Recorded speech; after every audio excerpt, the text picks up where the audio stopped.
After several exhaustive months of filming, interviewing, and then editing this documentary, I state without reservation that the United States federal government is the world's largest child sex trafficking organization in modern history.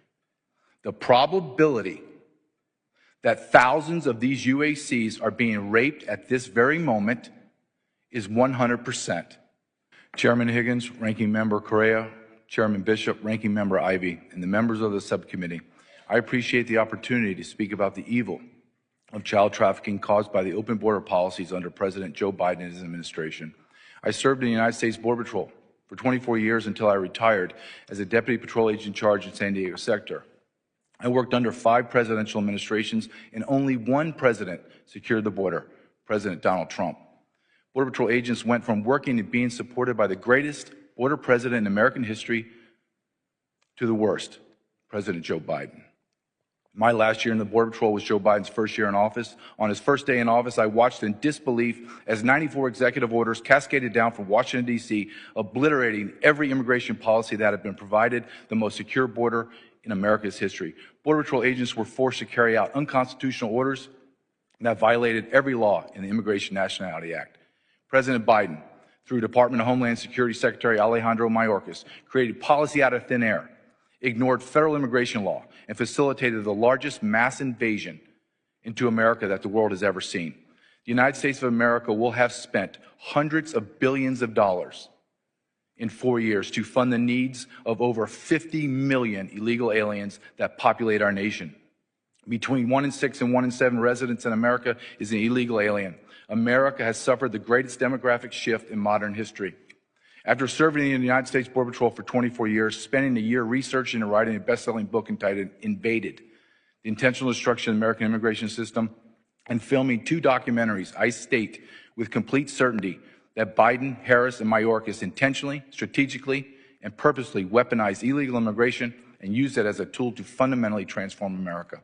Inside this invasion, the unspoken evil of child trafficking, and more specifically child sex trafficking, has flourished. At the end of this current administration, the number of children trafficked will have grown to over 550,000 unaccompanied alien children known as UACs. This horrific number of children will have been arrested, released into America, and then lost.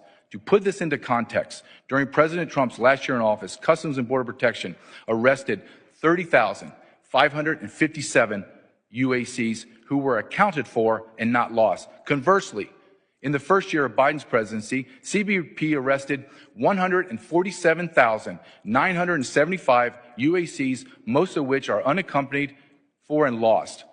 In 2023, Congressional Hearings Health and Human Services Javier Becerra and Director of Office of Refugee Resettlement Robin Marcos forced to admit that their agency had no contact with over 85,000 UACs. They were lost. What did DHS, HHS, and ORR do to correct this humanitarian disaster? Nothing. In fact, all 3 agencies created further policies and procedures to increase the efficiency of moving UACs from the border to the interior of the United States to unknown and unvetted sponsors. Unaccompanied alien children were being handed off to total strangers. Then they disappeared into the darkness of labor and sex trafficking. In fact, a year later, in August of 2024, the Inspector General with oversight over DHS issued a report stating the number lost UACs was not 85,000, it was over 320,000. My business partner, Ryan Matta, and I spent 6 months traveling across America, filming a documentary titled, What is Treason Trafficked? The evil of child sex trafficking is difficult to digest and understand. However, after conducting numerous interviews with officers, agents, and whistleblowers from every alphabet agency and department, it was made clear to us that the federal government knowingly and actively facilitated these criminal acts.